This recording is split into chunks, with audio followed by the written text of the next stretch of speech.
It was supposed to be our last big trip before our graduation, so me and my two best friends, Nick and Chris, set out to have our very own little spring break, albeit in Germany. Soon enough, we'd be jailed away in an office at a typical 9 to 5, so we wanted to go wild one last time. Our route started at our home city in southern Germany, led us to Berlin and finally to Hamburg. We'd planned for 3 things: beers, parties, and hookers. Hamburg, the final destination of our trip, was the best place for all 3. In case you don't know, Hamburg has one of the most famous red light districts in all of Europe, the Reeperbahn. Before you ask, yes, prostitution is legal here. After a few nights of heavy partying in Berlin and a 5-hour train ride, we finally arrived in Hamburg. We settled in a cheap Airbnb, and once the evening arrived, we set out for the Reeperbahn. The place was absolutely packed with bars and clubs.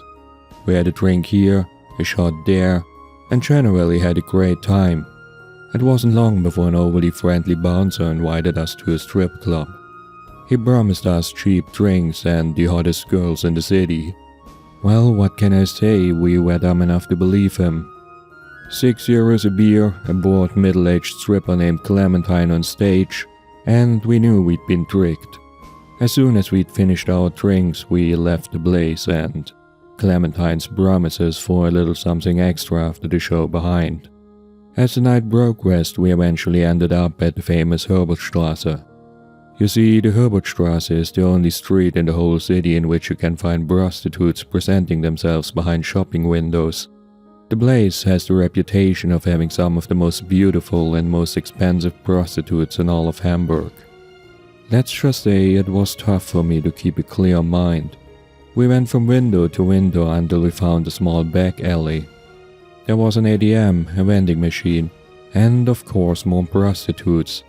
We had a look at all of them and were about to leave when we noticed another woman near the back. The moment I laid eyes on her, I knew she was on an entirely different level. I could almost feel myself being drawn towards her. She was an oriental beauty with long black hair and deep brown eyes. The moment she noticed us stumbling into her direction, she bid us to come closer. She smiled and laughed a bit when she noticed our stares. In front of this woman, all 3 of us were little boys again, each trying to outshine the other. "Now what do we have here? Are you 3 looking for something special?" she asked in a voice as sweet as honey. I felt my heart skip a beat as she spoke, and I could do nothing but nod for an answer. She giggled again. It was the most beautiful thing I'd ever heard. "Well, you won't find it here. If you want to experience something truly special, there's only one place where you can find it." With that, she slid a small note from an opening in the window. As I picked it up, I saw that it had the name Der Bazaar and a crude map of how to get there on it. As the 3 of us looked at it, the girl inside turned away from the window. "I'll be waiting there for you," she said before she vanished. "Wait, what the hell?" Nick blurted out and hurried for the window. "Fuck guys, she's gone," he whined. "Well, she said she's waiting for us here," I said and waved the note in his direction. "Are we going or what? And you think she'll even be there?" Nick asked. I shrugged. "God knows, but we might as well go. We got nothing to lose anyway." "Where the hell even is it?" Chris asked and ripped the thing from my hand. He took out his phone and, after a bit of toying with Google Maps, he showed Nick and me a route that would lead us there in about 15 minutes. It led us along the Reeperbahn before we were supposed to enter a number of small streets. "Hey Chris, hand me that thing for a moment." Nick started and took the note from his hand. "Wait, this place is supposed to be a Laufhaus. Now we have to go." "Holy shit, are you serious?" I was next to him in a moment and reread the words on the note. There it was. Der Bazaar, Laufhaus. "Alright guys, what's a Laufhaus?" Chris asked, turning around to Nick and me. Nick's face distorted into a mask of disbelief. "How the hell do you not know what a Laufhaus is, dude?" Sorry man, but I usually don't pay to get laid. Well, fuck you too. I sighed as the two of them started to throw a few more insults at each other. Once they stopped, I chimed in to explain things to Chris. Yo Chris, a love house is a special brothel. Instead of going in and asking for a girl, you can roam the place until you find one you like. There are girls everywhere waiting right in front of their rooms. Well, I hope there are more girls like her around. It wasn't long before we arrived at our destination. We ended up standing right in the middle of a small dark street. Where the hell are we, man? Nick cursed at Chris yet again. Right where the stupid note said we were supposed to go. Well, obviously you fucked something up, let me see. Guys, maybe it's down there. I interrupted them and pointed down a small alleyway. There was a slight shimmer of a red light coming from it. At first I only stared down the alleyway and I wasn't sure if it was a good idea to go in. Then as the image of the beautiful woman popped into my mind again, all those thoughts vanished. Nick and I went forward and soon stepped inside. No way guys, Chris said, raising his hands. This shit looks sketchy as hell. What if there's, I don't know, mafia people waiting for us? Mafia in Hamburg? What the hell are you talking about? And who drops 3 poor students? Shut up and come on or we leave you behind. I called out to him. It didn't take long for him to follow us. As we stepped through the alley, our footsteps echoed from between the walls. Everything else was quiet. Fucking hell guys, I don't like this, Chris mumbled behind me. It took us only about a minute to reach the end of the alleyway and visit the source of the red light. It was a rundown old apartment building. All its windows were closed off by curtains, but there was a dim red light shining behind some of them. A simple sign of gleaming red letters welcomed us to their bazaar. What an absolute fucking dump, Chris cursed from behind. He had a point, I thought. As I looked at the building, this didn't seem right. There was no freaking way a beauty like her would work in a dump like this. Why the hell would she send us here? Fuck, you think she was trying to get rid of us? Nick asked, looking at me. I shrugged. Either that or she gets a cut for anyone who comes here with this stupid note of hers. Yeah, but this place?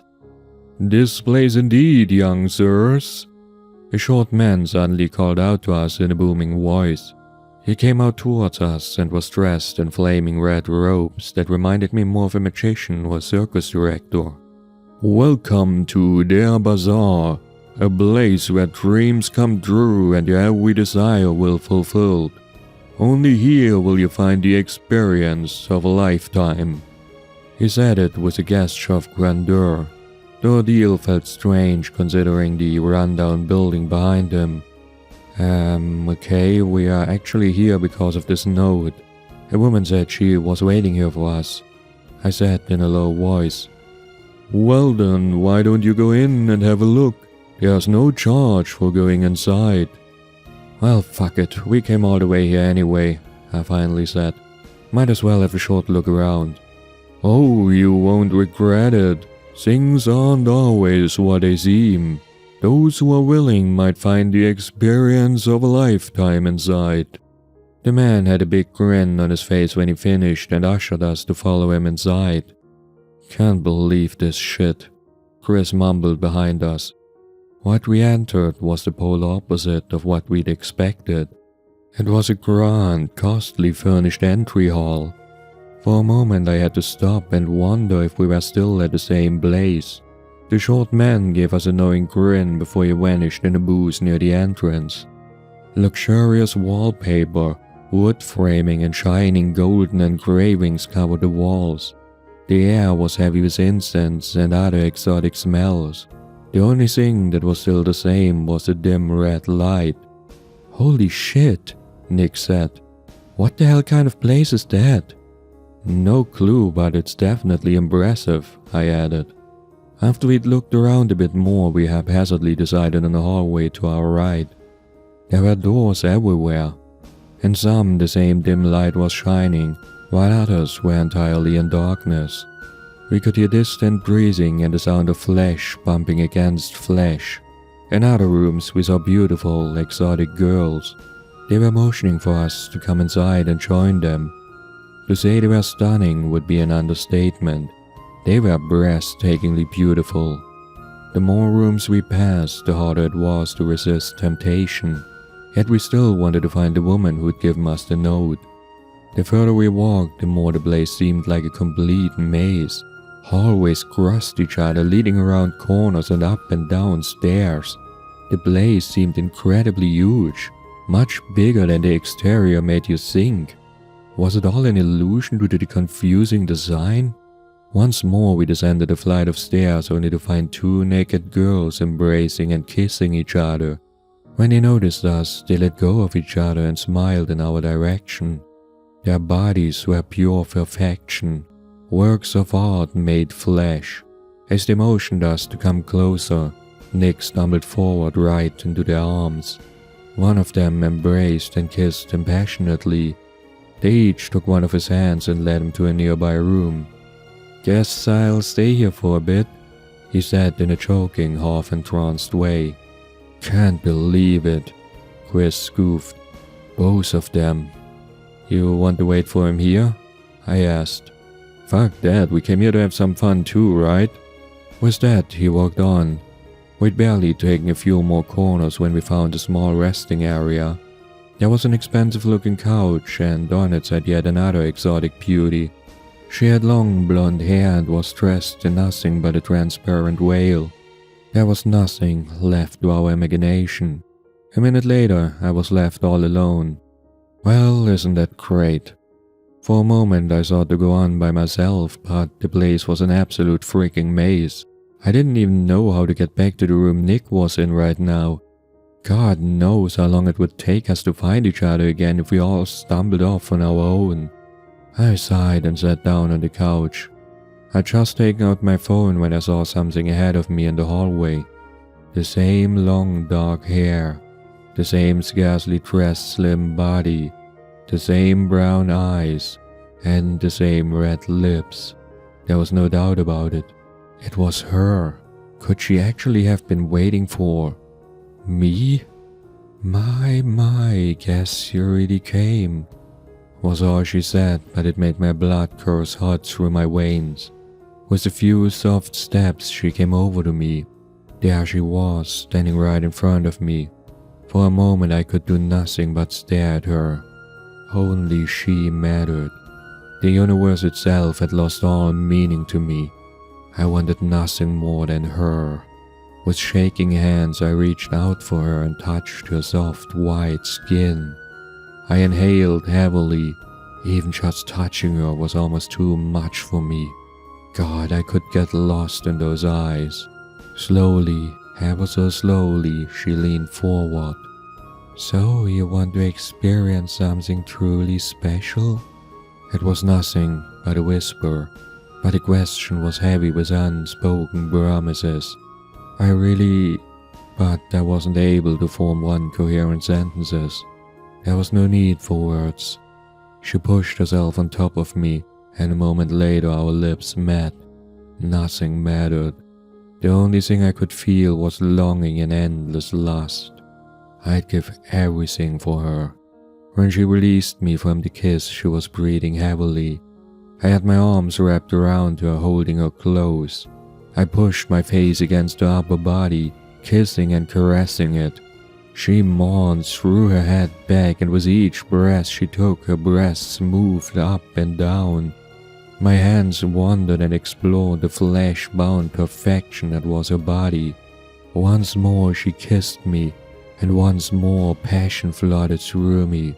When our lips separated this time, it was pure torture. Finally, she pushed me down hard.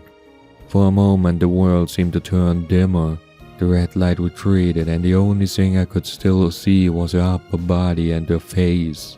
The way she moved, the way she threw her head back, it was almost too much, too sensual. As she leaned back, she finally took off the few pieces of clothing still covering her upper body. She pushed her heavy breasts into my face and started to caress my body. I felt a mouse against my ear, My neck, my shoulder, and her hands all over my body. Her touch was so careful, well measured, and yet so passionate. It was almost as if she was all over my body at the same time. I couldn't resist anymore. When I opened my eyes, though, I saw something strange. For a moment there were too many fingers, too many hands. I saw the flesh of her body shape and shift as she started to entangle me. When she saw the look on my face, she giggled. "You wanted something truly special, didn't you?" I didn't say a word. I couldn't. I inhaled sharply as I pushed everything but her from my thoughts. My clothes were already off. I hadn't even noticed it. By now she too was completely naked. This was worth anything in the whole entire world. As she pulled me towards her and guided me inside, the feeling was out of this world. Never had I known such passion, such pleasure was possible. Her hands were holding on to me, but at the same time they were working all over my body to give me this unbound pleasure. Jesus fucking Christ! I suddenly heard Chris scream, "Eric, get the fuck away from this thing!" He was right next to me and threw himself against the woman, pushing her off me. "What the fuck, man?" I screamed at him and tried to punch him. Then I saw it. What was on the couch now was something entirely different. It was a beautiful, disgusting abomination. Her face was the same as before, but her body, oh God, her body, it was nothing but a shifting, writhing mess of limbs. There were so many arms and hands. Her neck was too long and I shivered as she laid eyes on me. Yet it took only a moment before the desire overtook me once more. I was about to get back on top of her, to let this ungodly abomination embrace me again, to show me more of what I just felt. "What the hell are you doing? We've got to get out of here!" Chris yelled and pulled me away. The creature giggled and finally got up. One last time she smiled at me before she slithered away down the hallway. "Well, come back when you're ready," she called out to me from down the hall. Then she vanished. I shuddered. What the hell had happened? What the hell had I just seen? What the fuck is going on? Why are you... There's something wrong with this place. These women, these things. Fuck, man. This thing fucking bit me. Here. He pulled up his shirt to reveal a huge bloody gash on his chest. Wait, what happened? I was out of it. I had no idea what he was even talking about. The fucking woman. Come on. I'd barely put on my pants before he started to pull me down the hallway. Hold on, I don't... But I broke off. What was going on? Why was the smell of incense so heavy in the air? We've got to find Nick, Chris said to me. Nick, I wondered for a moment. Who the hell was that? My God, where the hell did she go? I looked around for the woman again, but Chris dragged me on. The place was even weirder now. We rushed down one corridor to find a flight of stairs we'd taken before, only to end up at another hallway. Whenever we turned around, things seemed to have changed completely. It was almost as if this entire place was shifting and warping itself around us. Nick, where the hell are you? Chris called out. There was no answer. The only thing we heard was giggling from the rooms around us. Hands reached out for me, touching me, bidding me to join them. Oh, how much I wanted to. I wanted to be back in her arms. It was by sheer accident that we finally stumbled into the right room. Even in my dazed state, I froze at the display in front of us. There was Nick, yes. The two girls, though, weren't there anymore. What was on top of him now was an obscure bundle of flesh. It was as if the lower body of both girls had fused together into one abdominal mass. More than a dozen bony legs were wrapped around Nick's body. While one of the girls was still kissing him passionately, the other was digging around in his intestines, eating him. All the while Nick's face showed nothing but the highest glee, pleasure out of this world. He mourned and his face was contorted into a perpetual bloody smile. The whole bed was soaked in blood. Chris next to me vomited on the floor, but I only stared. I was disgusted, shocked, repulsed, but also jealous. When the two of them noticed us, all they did was smile at us. "Why don't you join in?" They both said and bid us to come forward. All the while Nick's hips were still thrusting the thing on top of him. "Oh my freaking God!" Chris blurted out, his eyes wide. "Jesus fucking..." But he broke off again. "Eric, what the hell are you doing?" He screamed at me again while I stood there, motionless, watching the passionate massacre in front of me. I don't know anymore how we found our way back to the entrance hall. All I remember is Chris screaming at me as he dragged me through an ever-shifting madhouse. We stumbled into the entry hall. The strange short man was still there. When he saw us, his happy face changed to a sad smile. "Are you sure you want to leave already? You're missing out on an experience like no other, my friends." "What the hell are you talking about? Are you freaking insane? That freak show in there." "Young man," he cut Chris off, "it would be wise for you not to insult." "Shut the fuck up. I don't give a..." But Chris broke off when the posture of the man changed. The smile vanished from his face and was replaced by a look of sheer anger. He put his hand on Chris' shoulders and seemed much taller than before. I could see Chris' face contorted in pain as the man's hand almost dug into his skin. "I think it's best if the two of you would leave this fine establishment now." It was no suggestion. It was a threat. "But our friend," Chris asked in a low voice. Once again the man's face lit up.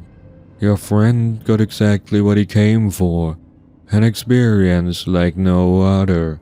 The greatest pleasure imaginable. All for a comparatively small price. His life." It's been more than a week now. I'm not sure where Chris is. I think he went to the police and reported what happened that night. Or he left the city already. I, on the other hand, have been searching. Not for my friend, but for her. Every night my dreams are inhabited by her. I see her in all her disgustingly beautiful perfection. Each night I get a small taste of the same pleasure again. There's nothing I want but her. Each morning I wake up all alone, covered in sweat and cursing that Chris took me from her. I've spent days now, scouring the Reeperbahn and the streets around. I went to the Herbertstrasse again, but it's as if a window never existed at all. The alleyway we found their bazaar in is also gone. There's nothing. Yet I keep wandering and searching. I hope that I see her again one day. That one day I can find this place again.